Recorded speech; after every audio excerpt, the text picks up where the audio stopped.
सध्या शेतकऱ्यांना काय काय समस्यांना समोर जावं लागत आहे?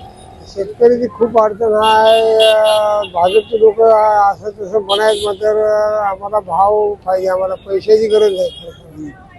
आम्हाला शेतीला भाव झाला तर आमचं ठीक आहे, सोयाबीनला, कापसाला, हळदीला. आणि आता अडचणी काही नाही. मतदान भाजपवाले द्या म्हणजे पवार साहेब. अहो, मोदी सरकार चांगलं आहे मध्ये त्याची माणसं बरोबर नाही, आम्हाला काँग्रेसला मतदान करणे आहे. आम्हाला सध्या जे महागाई दिवसेंदिवस वाढत आहे त्याच्यामुळे काय परिणाम झाला लोकांच्या जीवनात? तुम्हाला काय नेमकं खूप problem? भाव आहे म्हणून आता तेल तेलाचे भाव वाढले. सोयाबीनला 4,000 भाव आहे. कसं करायचं? 500 बिगर माणूस आहे, गडी माणूस 500-600 रुपये मजुरी मागायला, बाया 300 रुपये मागायला. शेतकरी करावं काय आता? माझ्याकडे शेती आहे, सगळं तात्पुरती सुविधा भिजवून आहे. आमचा तालुका आदर्श आहे, उमरी तालुका एकदम बेकार आहे. अर्जुन गोविंद वाघमारे, कुष्णूर गाव जो इटा करायला आल्या. असं काय व्यवसाय काय तुमचा? ते इटा करायचा. इटा करण्यासाठी किंवा त्याच्या काही याच्यासाठी काही सरकार करून तर काही भेटत नाही.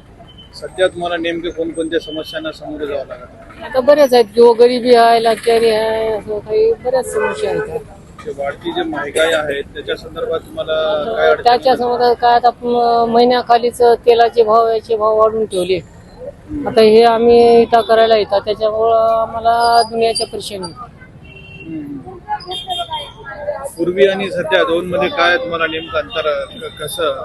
पूर्वी कमी आता बघा, आम्ही 6 वर्षापासून इटाचं काम करता. आमचे मुलं लेकरं सगळे करता. या सरकारनं काही असं काय ऊस तोड्या मजुराच्या लेकराला काही असं मग असं आश्वासन दिलं किंवा इटाच्यासाठी मजुरासाठी असं काही दिलं तरी काही बी केलं नाही आमच्यासाठी. त्याच्यामुळं आम्ही दिलगीर आहोत. आम्हाला दिलंही नाही. आणि जे सरकार आहे त्याच्यासाठी आम्ही मतदान करू किंवा न करू, आम्ही त्याच्यावर भरोसाही नाही आमचा. आम्हाला कायच अडचणी, काय आम्हाला कोणता लाभच भेटला नाही. काय अडचणी सांगा? 15 वर्षामध्ये आम्हाला काही लाभच भेटला नाही. काय अडचणी सांगा तुम्हाला? काँग्रेसच्या काळामध्ये तरी काहीतरी भेटलं होतं आम्हाला, घरकुल भेटलं होतं. या मोदीच्या काळामध्ये आम्हाला काहीच भेटलंच नाही. काय त्याची उदाहरणा करीत बसायचं आहे? वाढती जी महागाई आहे त्याच्यामुळे काय नेमकं? महागाई तर दुनियाची महागाई करून ठेवली की तेलापासून मिठापासून सगळी महागाई केली. कोणतंच स्वस्ती नाही. माळवं घ्यायला गेलं तर पाव किलो 25 रुपये 30 रुपये पाव माळवं भेटाले.